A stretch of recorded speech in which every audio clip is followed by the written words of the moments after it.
encanta la frase que dice, la cruz ha hablado, soy perdonado. Hoy compartimos Santa Cena y recordábamos el sacrificio que Jesús hizo. Somos perdonados. Él ganó en la cruz, libertad, vida eterna. Hoy estamos predicando de una vida asombrosa. Esa es la que Jesús ganó en la cruz para vos, para mí, para su iglesia. ¿Por qué no damos otra vez un aplauso al Señor? Él se merece toda nuestra oración, toda nuestra vida rendida a sus pies. Llenate de fe. El Señor sigue perfeccionando su obra en vos. No terminó con vos todavía. Hay cosas mayores que vienen. ¿Por qué no tomás tu asiento? Gracias, amigos. ¿Cómo están? ¿Bien?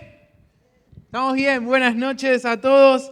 Qué lindo momento estamos viviendo como iglesia. Y me encanta esta serie de asombro y que nos podamos abrir. Veníamos hablando de despertarnos y que nos podamos despertar al asombro también, a que Dios nos sorprenda, a entrar a nuevos niveles de nuestro caminar con Jesús. Poder despertarnos a lo que Dios tiene para este tiempo. No sé qué situación estemos viviendo a nivel mundial, nacional, en los próximos meses o años, si van a ser días de luz, de claridad, de prosperidad, o días de oscuridad, lo que sea. El Señor nos prometió que por más que haya oscuridad en las naciones, sobre nosotros va a amanecer su luz, sobre nosotros va a amanecer su gloria, sobre nosotros va a estar Él cuidándonos, gobernando por sobre cualquier situación. Que esa sea nuestra esperanza y que podamos saber que podemos vivir la vida asombrosa que Él preparó para nosotros, cualquiera sea el contexto que nos toque vivir. Ese es el título de hoy, una vida asombrosa, y es continuación de lo que estuvimos hablando la semana anterior. Y hablábamos de que primero, para vivir una vida de asombro, tenemos que poner como base en nuestras vidas el honrar a Dios. Que Dios tome el lugar importante en nuestras vidas. Y no hablamos de una vida perfecta, de una vida sin ningún tipo de errores, sin ningún tipo de altibajos, sino una vida de caminar con el Señor. Y que en ese caminar Él nos vaya perfeccionando, que en ese caminar con Él, descubrirlo a Él, podamos entrar en una vida de milagros, en una vida de asombro y una vida de constante adoración al Señor. Y ese es el secreto para poder tener una vida asombrosa, el honrar a Dios y el adorar a Dios. ¿Y qué se puede hacer nuestro desafío para este tiempo? ¿Y qué se puede hacer el lugar donde poner nuestra mirada? Decir, yo quiero honrar al Señor, yo quiero poner mis ojos en Él, yo quiero agradarlo a Él. La semana pasada hablábamos de que el asombro tiene un enemigo y que es la familiaridad. El acostumbrarnos, el creer que esto es normal y bueno, sí, es normal venir a la iglesia, cantar, sentir la presencia de Dios. Y la verdad que no nos podemos familiarizar y acostumbrar al punto de perder lo que es poderoso lo que vivimos. El Espíritu de Dios está en vos, el Espíritu Santo está en vos. Jesús murió y nos abrió ese camino directo a la presencia de Dios. Y no nos podemos familiarizar con eso. Tenemos acceso a estar con el Rey de Reyes constantemente, no los domingos, no con un pastor de por medio. Vos en tu casa, en el auto, en el colectivo, en el tren, donde estés, podés tener ese acceso. Decime si eso no es un potencial para tener una vida asombrosa. Pero ahora nosotros está el no caer en esa familiaridad. Y otra cosa que estuve viendo este tiempo, algo que también es un enemigo de una vida asombrosa, de una vida creciente constantemente, es la complacencia. Y hoy quería hablar un poco de eso, de poder vencer la complacencia. La complacencia es el querer agradar a otros o a nosotros mismos. Yo también lo vi. De este lado lo vimos, de este lado no saben qué pasó. Querer agradar a otros o a nosotros mismos. Complacencia. Y es algo que tenemos que vencer para poder que nuestra vida vaya en aumento y no conformarnos, no decir, bueno, está bien, voy a vivir así mi vida espiritual, voy a vivir así mi vida familiar, voy a vivir así mi vida laboral, me voy a conformar. Y el desafío del cristiano es no conformarnos a este mundo, sino renovarnos, que nuestra vida vaya en aumento, que nuestro espíritu se vaya renovando constantemente. Ser discípulos de Cristo no nos lleva a acomodarnos, a sentarnos, sino es caminar con Él, dar pasos de fe constantemente. Siempre vamos a tener un próximo paso, pero tenemos que saber, así como está la familiaridad y podemos tender a caer en eso, también está la complacencia y podemos caer o tender a eso, a buscar nuestros propios deseos. Por eso la Biblia nos enseña, niéguense a ustedes mismos, porque a veces no vamos a hacer lo que nosotros queremos. Si hacemos siempre lo que yo quiero, lo que mi entorno quiere, no vamos a poder hacer lo que Él quiere. Y la vida abundante, la vida eterna, la vida asombrosa es la que Él quiere para nosotros y está en nosotros el seguirla. Hay un pastor de acá, de Adrogué, que el otro día me contaban de una frase que dijo con respecto a la complacencia. Y dijo, tuve que dejar de querer agradar a todos para agradar a uno. Y a veces tenemos que ver eso. Estoy tratando de agradar a todos, pero ¿a quién tengo que agradar? A Cristo, al que me llamó, al que me amó, al que me perdonó, al que me dio una nueva oportunidad. A Él tengo que seguir, en Él tengo que poner mi mirada, en Él tengo que enderezar mi vida y mis pasos los sigan a Él. Y eso me va a llevar a tener una vida asombrosa. Pero también muchas veces no se trata de otros, sino de nosotros mismos, lo que podemos llamar nuestra carne, nuestros deseos, que tienden muchas veces al pecado, tienden muchas veces a la comodidad, al conformarnos y al no a seguir a Jesús. Y quería usar el ejemplo de Sansón. Cuando era chiquito, para mí era espectacular, ¿no? Ver la vida de Sansón súper fuerte, poderoso, no había nada que lo frene. Lo ataban y cortaba las sogas como si fueran hilitos y venían y le metían trampas y él salía 1, 2, 3 veces. Y era todo cinematográfico, me lo imaginaba así apoyado contra las columnas. Y ahora lo vamos a contar un poco. Pero te invito después, si querés leer toda la historia completa, está desde Jueces capítulo 13 hasta capítulo 16. Y después toda la etapa con Dalila. Y es una historia apasionante y es linda de ver. Pero la verdad que vemos un montón de fallas. Quizás no es la vida que nos gustaría tener. Es una vida espectacular, pero decir, no, gracias, no la quiero. Terminar sin ojos, terminar avergonzado, terminar esclavo de mis enemigos.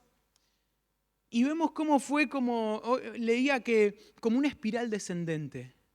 Empezó de una manera poderosa. Un ángel viene y le habla a sus padres y le dice, ustedes van a tener un hijo y él va a comenzar a traer libertad a Israel de los filisteos. Él va a empezar a traer la libertad que están esperando. Los israelitas estaban bajo la opresión de otro grupo, de otro pueblo, que eran los filisteos, y los tenían oprimidos, los tenían siempre rodeados y en opresión.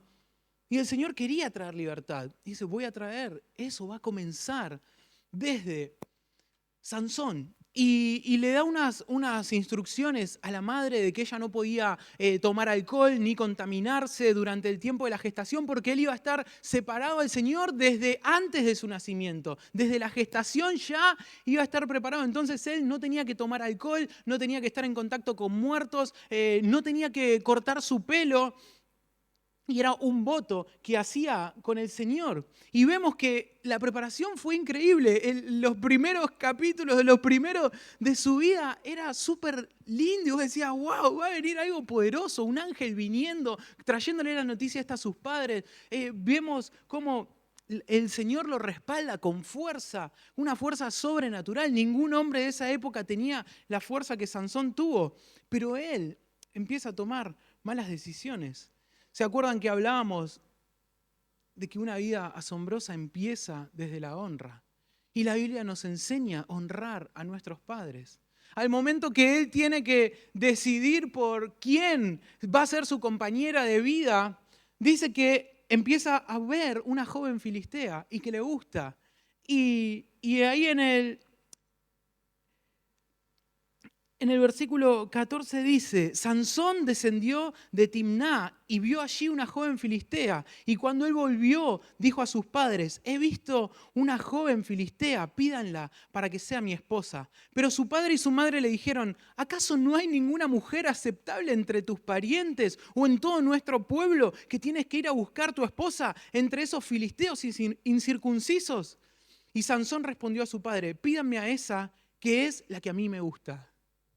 Ya empieza cayendo en esta complacencia de sus deseos, la que vi y me gustó, la que yo quiero. No era lo que Dios quería para él. Si bien Dios usó esto y esa relación hizo que él pueda empezar a traer libertad con los filisteos, pero ya empieza no honrando a sus padres, no valorando la voz de autoridad que estaba sobre su vida. Dios había venido y había traído dirección a sus padres. Ahora, al momento de que sus padres tienen que hablarles, dicen, a mí me gusta esa. No, pero no es dentro del plan de Dios, a mí me gusta esa. Y ahí empieza esta espiral que te digo, de malas decisiones, de peleas, de violencia, de muerte, de traición, también de complacencia hacia sus parejas. La primera esposa le empieza a llorar durante 7 días en la fiesta de casamiento, diciéndole, no, tenés que contarle a mi grupo, a estos 30, la adivinanza que no le querés decir. Y así empieza. Y él cae también en la complacencia con otros, no solamente con sus propios deseos, sino también con lo que su mujer le pedía. No quiero seguir hablando tanto más de esto, pero después la historia más conocida es la de Dalila, cuando esta mujer también filistea, no era su primera esposa, es la tercera mujer que la Biblia cuenta, con la que él se relaciona. Y los gobernantes de los filisteos le piden a ella que los seduzca. Y en Jueces 16:5 le dicen, seduce a Sansón para que te diga lo que hace tan fuerte y cómo es posible dominarlo y atarlo sin que se suelte. Luego, cada uno de nosotros te dará 1000 piezas de plata. Muchísima plata, porque no sé cuántos gobernantes eran los que vinieron a visitarla, pero si habla en plural, mínimo eran 2, así que era muchísima plata que le estaban ofreciendo para que ella traicione a su pareja, no sé si era su marido o no. Y bueno, él le dice, mira, si me atás con 7 cuerdas de arco que todavía estén húmedas, voy a debilitarme. Ella hace eso y le dice, Sansón, Sansón, los enemigos vinieron. Se cortan las cuerdas, no era eso. Después, si me atás con sogas nuevas, me voy a debilitar. Lo ata con sogas nuevas. Sansón, los filisteos vinieron contra vos. Otra vez rompe las cuerdas. Después le dice, si me haces 7 trenzas, me voy a debilitar. Le hace las 7 trenzas, llama a los filisteos. No, y mirá lo que dice esta versión. En el 15. Entonces Dalila, haciendo pucheros, dice esto, le dijo, ¿cómo puedes decirme te amo si no me confías tus secretos? Ya te has burlado de mí 3 veces y aún no me has dicho lo que te hace tan fuerte. Día tras día lo estuvo fastidiando hasta que Sansón se hartó de tanta insistencia. Entonces finalmente le reveló su secreto y le dijo, nunca se me ha cortado el cabello, porque fui consagrado a Dios como nazareo desde mi nacimiento. Si me raparan la cabeza perdería la fuerza y me volvería tan débil como cualquier otro hombre. Entonces ella gritó, Sansón, los filisteos han venido a capturarte. Y cuando se despertó pensó, haré como antes y enseguida me liberaré. Pero no se daba cuenta de que el Señor lo había abandonado.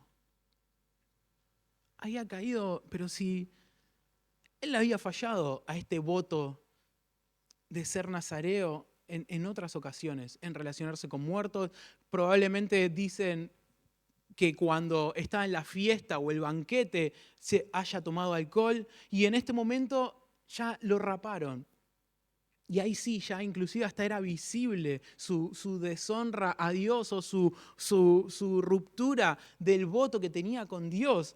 Ya todos lo podían ver. El que había tenido pelo desde el nacimiento ahora estaba rapado. Y cae en este momento súper vulnerable donde sí pierde su fuerza, lo llevan prisionero, le arrancan los ojos, lo tienen preso, lo hacen trabajar moliendo granos.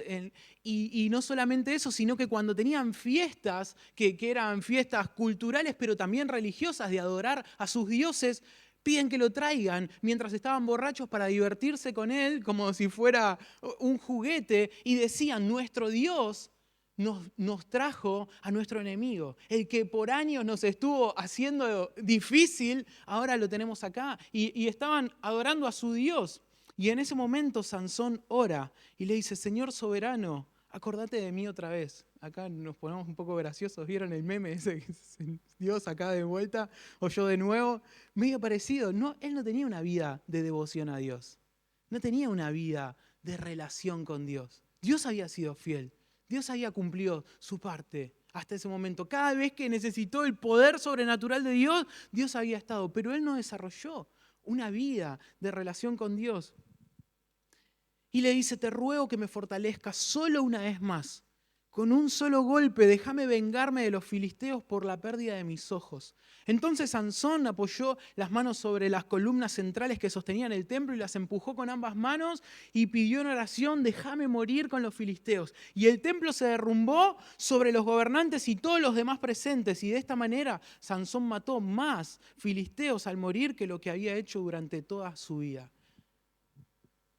Dios cumplió su parte de traer libertad al pueblo y empezar a liberarlos de la opresión de sus enemigos. Pero Sansón se perdió de vivir una vida asombrosa. Tuvo una vida espectacular, tuvo una vida, podemos decir, cinematográfica. Pero se perdió el tener una relación con Dios. Terminó sin ojos, vulnerable, siendo la burla de sus enemigos. Y Dios mostró su gracia. Pensaba, tuvo todo, tuvo la promesa de Dios, tuvo el respaldo de Dios y también tuvo gracia. Porque a pesar de su error, Dios siguió siendo fiel. Y cuando su cabello empezó a crecer otra vez, la fuerza empezó a crecer otra vez. Y Dios mostrando su gracia. Pero él no disfrutó una relación con Dios. No disfrutó el caminar con Dios. Disfrutó visitas espectaculares. Momentos quizás gloriosos, momentos que era innegable, que era un milagro, momentos de asombro, pero no una vida asombrosa. Y pensaba la comparación con David. Y antes de ir a eso, traigo una frase que me causó hasta un poco de, con todo respeto, una frase de Maradona, que decía en una entrevista, dice, ¿sabés qué jugador hubiese sido si no hubiese tomado cocaína?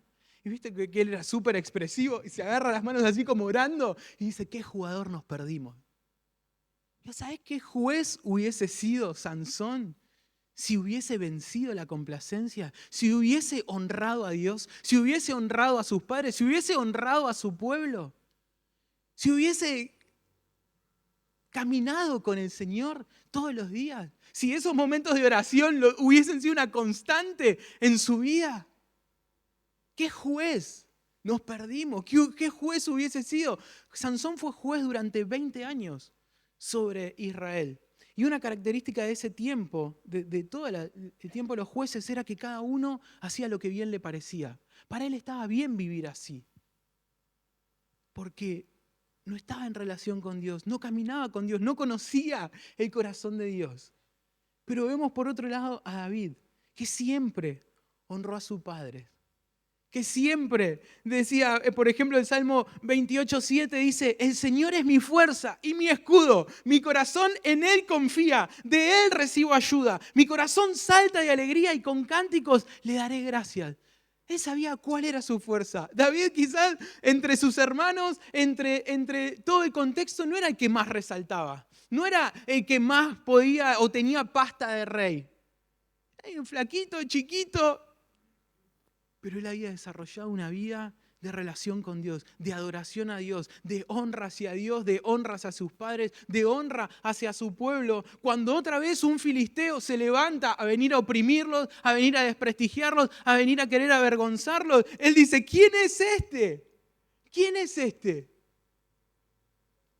Y él empieza a hablar con el rey de ese momento, con Saúl, y le empieza a contar cómo cuando él era pastor de ovejas venía un oso o un león, Dios lo ayudaba y le daba la victoria. Y dice,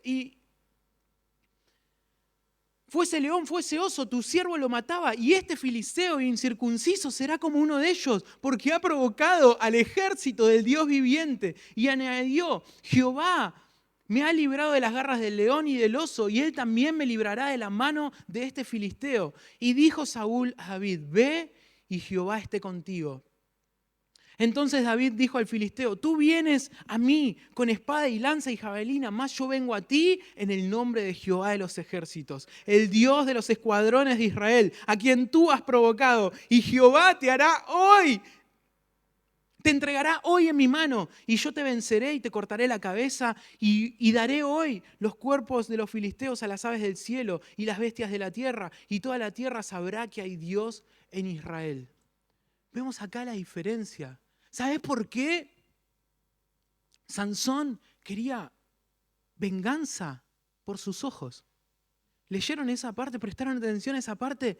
Dice, déjame vengarme de los filisteos por la pérdida de mis ojos. No porque estaban oprimiendo al pueblo de Israel, no porque se estaban burlando de Dios, no porque estaban diciendo nuestro Dios es más poderoso que el de ustedes. Vemos un corazón totalmente distinto entre Sansón y David. Vemos promesa de Dios, vemos respaldo de Dios, vemos gracia. Sansón no podía quejarse contra Dios y decir, no, estaba súper equipado. Dios lo había respaldado, Dios había mostrado su poder. Pero David, totalmente distinto, una vida de honrar al Señor, una vida de estar cerca de Dios, una vida de amar a Dios y de amar también a su pueblo, de buscar la libertad para su pueblo, de buscar la bendición para su pueblo. David unió el reino, unió todo Israel. Antes él gobernó primero 7 años sobre Judea y después 33 años sobre todo Israel. En total 40 años. Lideró de manera constante, no de manera cada vez que el Espíritu venía, como en el caso de Sansón, constantemente, con errores, pero caminando con Dios siempre. 40 años reinó con justicia y paz y libró a Israel de los filisteos. A través de él sí vino esta libertad completa. Y quería hablar sobre Jesús y ya traerlo más a nosotros. Jesús y la iglesia. Lucas 4, del 18 al 19, Jesús cuando entra al templo y pide el rollo que le traigan y empieza a leer, dice, el Espíritu del Señor está sobre mí, porque me ha ungido para llevar la buena noticia a los pobres y me ha enviado a proclamar que los cautivos serán liberados, que los ciegos verán, que los oprimidos serán puestos en libertad y que ha llegado el tiempo del favor del Señor. Nosotros hoy como iglesia tenemos el Espíritu de Dios sobre nosotros, en nosotros.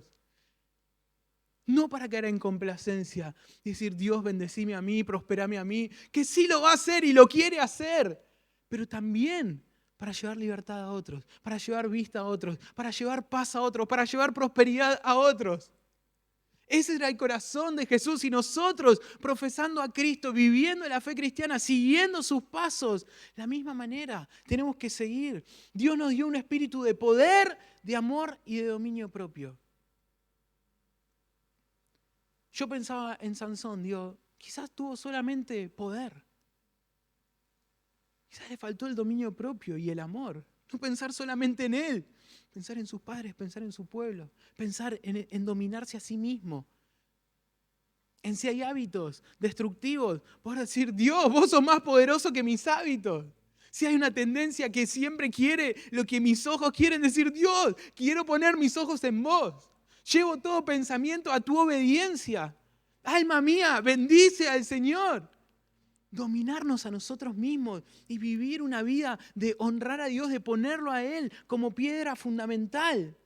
Primera de Pedro 2:9 nos dice, ustedes son un pueblo elegido, son sacerdotes del Rey, una nación santa, una posesión exclusiva de Dios. Por eso pueden mostrar a otros la bondad de Dios, pues Él los ha llamado a salir de la oscuridad y a entrar en su luz admirable o maravillosa. Dios nos quita de un lugar de oscuridad y nos pone en un lugar de luz, no solamente para bendecirnos a nosotros, sino también para que otros puedan ver la bondad de Dios a través de la iglesia, a través de tu vida. El Espíritu del Señor está en vos, el Espíritu del Señor está sobre vos para bendecir a todas las familias de la tierra, para bendecir a los que te rodean. El pueblo de Israel siempre había sido elegido, separado, santificado, para que los demás pueblos vean y reconozcan a Dios en ellos. Y ese plan sigue siendo el mismo de la iglesia. Dios está con nosotros para que el mundo también pueda creer y conocer. A través de la iglesia, recibir el amor del Señor, la justicia de Dios. Si leemos un poquito más, Primera de Pedro, capítulo 2, desde el 4, dice: ahora ustedes se acercan a Cristo, quien es la piedra viva principal del templo de Dios. La gente lo rechazó, pero Dios lo eligió para darle gran honra. Y ustedes son las piedras vivas con las cuales Dios edifica su templo espiritual. Además, son sacerdotes santos por la mediación de Jesucristo. Ustedes ofrecen sacrificios espirituales que agradan a Dios. Como dicen las Escrituras, pongo Jerusalén, una piedra principal, elegida para gran honra. Y todo el que confíe en Él jamás será avergonzado. Así es, ustedes, los que confían en Él, reconocen la honra que Dios le ha dado. Pero para aquellos que lo rechazan, la piedra que los constructores rechazaron, ahora se ha convertido en la piedra principal. Además, Él es la piedra que hace tropezar a muchos, la roca que los hace caer. Tropiezan porque no obedecen la palabra de Dios y por eso se enfrentan con el destino que les fue preparado. Pero ustedes no son así, porque ustedes son un pueblo elegido, son sacerdotes del Rey, una nación santa, una posesión exclusiva de Dios. Por eso pueden mostrar a otros la bondad de Dios, pues Él los ha llamado a salir de la oscuridad y entrar en su luz maravillosa. Antes no tenían identidad como pueblo, ahora son pueblo de Dios. Antes no recibieron misericordia, ahora han recibido la misericordia de Dios. Queridos amigos, ya que son extranjeros y residentes temporales, les advierto que se alejen de los deseos mundanos que luchan contra el alma y procuren llevar una vida ejemplar entre sus vecinos no creyentes. Así, por más que ellos los acusen de actuar mal, verán que ustedes tienen una conducta honorable y darán honra a Dios cuando Él juzgue al mundo. Me encanta esto.